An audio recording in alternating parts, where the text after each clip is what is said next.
नमस्कार। चलिए शुरू करते हैं यूनिट 4 पर्यावरणीय स्थिरता। ये एक बहुत ही ज़रूरी टॉपिक है क्योंकि ये हमें सिखाता है कि हम अपने प्लैनेट पर इस तरह से कैसे रहें कि ये हमारे लिए और हमारे बाद आने वाली पीढ़ियों के लिए भी एक अच्छी जगह बनी रहे। तो आइए इसे एकदम आसान भाषा में समझते हैं। तो इस चैप्टर में हम क्या-क्या देखने वाले हैं। देखिए, सबसे पहले हम समझेंगे कि ये सतत विकास होता क्या है। फिर हम जानेंगे कि पूरी दुनिया ने मिलकर इसके लिए कौन से लक्ष्य बनाए हैं और कौन से अंतर्राष्ट्रीय कानून तैयार किए हैं। इसके बाद हम ये भी देखेंगे कि प्रकृति को देखने के अलग-अलग नज़रिए क्या हैं और आखिर में एक फटाफट रिवीजन करेंगे। तो चलिए सबसे पहले और सबसे जरूरी सवाल से शुरू करते हैं। ये जो शब्द हम बार बार सुनते हैं, सतत विकास या सस्टेनेबल डेवलपमेंट, आखिर इसका असली मतलब क्या है? ये जो परिभाषा आप स्क्रीन पर देख रहे हैं, ये बहुत ही ज़्यादा महत्वपूर्ण है। आसान शब्दों में इसका मतलब बस इतना है कि हम आज अपनी ज़रूरतों को, चाहे वो पानी हो, खाना हो या बिजली हो, इस तरह से पूरा करें कि आने वाली पीढ़ियों के लिए कोई कमी ना पड़े। ये आज और कल के बीच एक बैलेंस बनाने जैसा है। अच्छा, अब इस कॉन्सेप्ट को समझने का एक बहुत ही बढ़िया तरीका है। इसे एक 3 पैरों वाले स्टूल की तरह सोचिए। पहला पैर है पर्यावरण, दूसरा है अर्थव्यवस्था और तीसरा है समाज। अब आप ही सोचिए, अगर स्टूल का एक भी पैर टूट जाए या छोटा हो जाए तो क्या होगा? स्टूल गिर जाएगा। ठीक इसी तरह असली सस्टेनेबिलिटी के लिए इन तीनों का, यानी पर्यावरण की सुरक्षा, आर्थिक तरक्की और सामाजिक बराबरी, एक साथ मजबूत होना बहुत जरूरी है। तो अब जब हम ये समझ गए कि सस्टेनेबल डेवलपमेंट क्या है, तो अगला सवाल ये है कि दुनिया इसे हासिल करने के लिए कर क्या रही है। चलिए देखते हैं कि कैसे इस विचार को एक प्रॉपर एक्शन प्लान में बदला गया। तो कहानी की शुरुआत होती है साल 2000 से। ये पहली बार था जब पूरी दुनिया ने एक साथ मिलकर कुछ बड़े लक्ष्य तय किए। इन्हें कहा गया मिलेनियम डेवलपमेंट गोल्स या शॉर्ट में MDGs।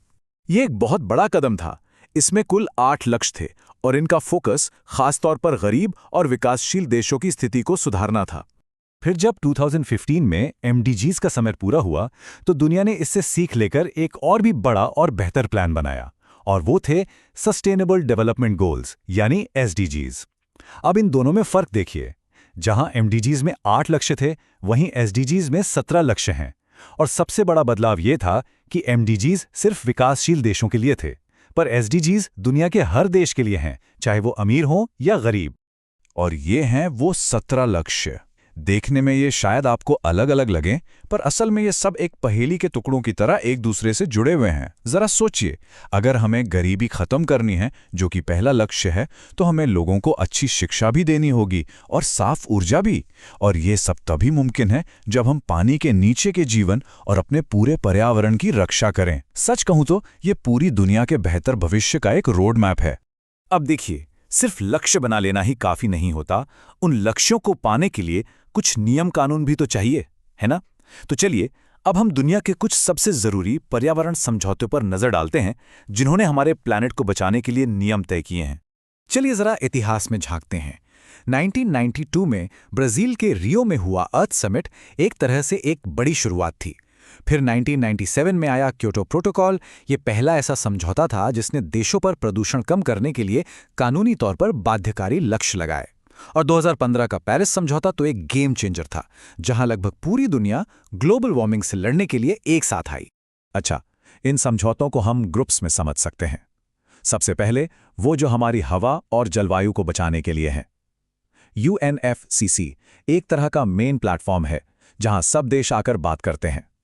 क्योटो और पेरिस समझौते सीधे ग्लोबल वार्मिंग को टारगेट करते हैं। और हां, मॉन्ट्रियल प्रोटोकॉल, ये तो एक जबरदस्त सक्सेस स्टोरी है। इसी की वजह से हमारी ओजोन लेयर ठीक हो रही है, जो हमें सूरज की खतरनाक किरणों से बचाती है। अब आते हैं उन समझौतों पर जो हमारे पेड़ पौधों, जंगलों और जानवरों की रक्षा करते हैं। CBD का मकसद धरती पर मौजूद हर तरह के जीवन को बचाना है, छोटे से छोटे कीड़े से लेकर बड़े से बड़े पेड़ तक।